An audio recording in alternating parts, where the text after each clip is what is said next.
یو ناشنا حدیث دی. په هغې کې رسول الله صلی الله علیه وسلم فرمایلی دي چې قیامت به د هغه وخت پورې نه قایمیږي تر څو چې مسلمانان د یهودو سره جنگ ونه کړي. مسلمانان به یهودیان وژني تر دې چې ونې یو ګټي به آواز کوي چې ای عبدالله راشه زما نه شاته یهودي ناست دی دا قتل کا. په دې حدیث کې د یوې داسې خبرې تذکره ده چې نن د 1400 کاله مخکې د هغې باره کې چا تصور هم نشو کولی چې ونه او ګټه به آواز کوي او خبرې به کوي. دا څنګه ممکن ده؟ آیا ونې چېرته خبرې کولی شي؟ دغه شان یو بل حدیث هم دی په هغې کې رسول الله صلی الله علیه وسلم فرمایلی دي چې قیامت به د هغه وخت پورې نه قایمیږي تر څو چې ځناور د انسان سره خبرې ونه کړي، تر څو چې انسان په خپل لاس کې موجود د چابک سره خبرې ونه کړي، او تر څو چې انسان د خپل پیزارو د تسبو سره خبرې ونه کړي. نو دې احادیثو کې دا خبرې ډېرې ناشنا دي. انسان په سوچ کې پرې باسي چې ځناور به څنګه خبرې کوي. نو ملګرو دا ټولې خبرې نن سبا د ټکنالوژي په مدد سره 100% رښتیا کېدو طرف ته روانې دي. نن سبا ټکنالوژي دې حد ته رسېدلې ده چې انسان د هغې په مدد سره خبرې کولی شي د یو ځناور سره. د دې ټکنالوژي په مدد سره انسان دا هم معلومه کړې ده چې ونې خبرې کوي، بلکې دا هر څه خو دې حد ته رسېدلي دي چې د خپل پیزار هم د انسان سره خبرې کولی شي. دا یو رپورټ تاسو وګورئ. په جرمني کې موجود څه کسانو په دې باندې تجربه کړې ده چې څنګه به انسان د ځناورو په خبرو باندې پوه شي. په دې ریسرچ کې دوی د ډېر حده پورې کامیاب شوي دي. دوی یو داسې ګیجټ جوړ کړی دی چې هغه به د انسان او ځناور په مابین کې ترجماني کوي. اوسه پورې دا تجربه په سپو باندې شوې ده او د دې رزلټ بالکل صحیح راوتی دی.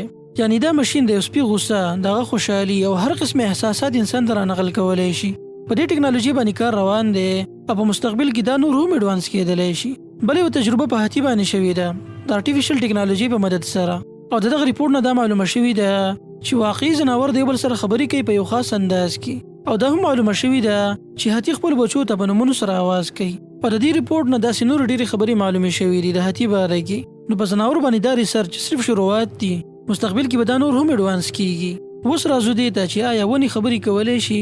نو دې باره کې څه کتابونه لیکلی شوي دي او ډېر ریسرچ هم شوی دی. نو د هغې نه دا معلومه شوې ده چې دا ونې په ظاهره کې موږ ته څومره بېجانه او پرسکون ښکاري، اصل کې دا داسې نه دي، بلکې ونې همیشه د یو بل سره کنیکټ دي د جړلو په ذریعې سره. دوی یره هم محسوسوي او یو بل ته د یرې نه خبرداری هم ورکوي، تر دې چې دوی د یو بل سره په سخت وخت کې مدد هم کوي، یو بل ته سهولیت فراهم کوي. کله چې د یوې ونې سره اوبه کمې شي نو خواته موجود بله ونه دې ته اوبه هم سپلای کولی شي. نو په ونو باندې ریسرچ د دې حده پورې دی، خو په دې باندې مسلسل تحقیق روان دی او هغه ورځ لري نه ده چې انسانان به هم د ونو سره په خبرو کولو باندې قادر شي. بل دې حدیث کې راغلی وو چې د خپل هغه تسمې به هم د انسانانو سره خبرې کوي.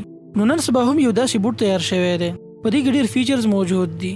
د یخنۍ په موسم کې به دا بوټ تا د یخنۍ نه بچ ساتي او د ګرمۍ په موسم کې د ګرمۍ نه. په دې بوټانو کې خپل جی پی ایس هم لګېدلی دی، دا تا د ستا لوکیشن ښودلی شي. او فرض کا که یو سړی چېرته د خپل ځای نه لرې لاړ شي او لاره ترې خطا شي، نو دا بوټ رابطه هم کولی شي ستا د خاندان والا سره، هغوی ته ستا لوکیشن لیږلی شي چې ته کوم ځای کې. نو دا بوټان د ړندو خلکو دپاره جوړ شوي دي او دا د هغو دپاره ډېر فایدهمند ثابتېدلی شي.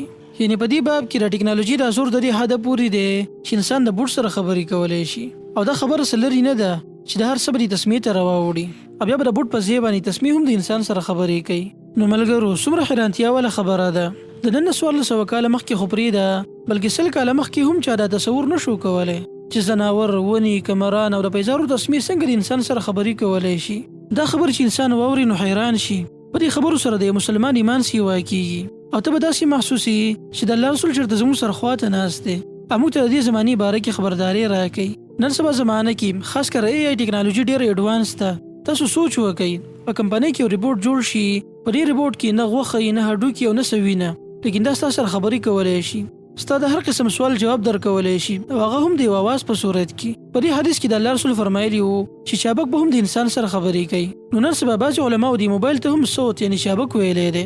پخوا خلکو به دغه چابک ډېر استعمالوه او نن سبا موبایل ډېر استعمالوي. نو دا موبایل یو قسمه چابک دی، دا ستا سره خبرې کوي، ستا د سوالاتو جوابات درکوي. نو د ځناورو او جماداتو دا خبرې کول دا داسې معمولي کار نه دی، بلکې دا موږ ته د یوې غټې حادثې باره کې خبرداری راکوي، کوم ته چې قیامت ویلی کېږي.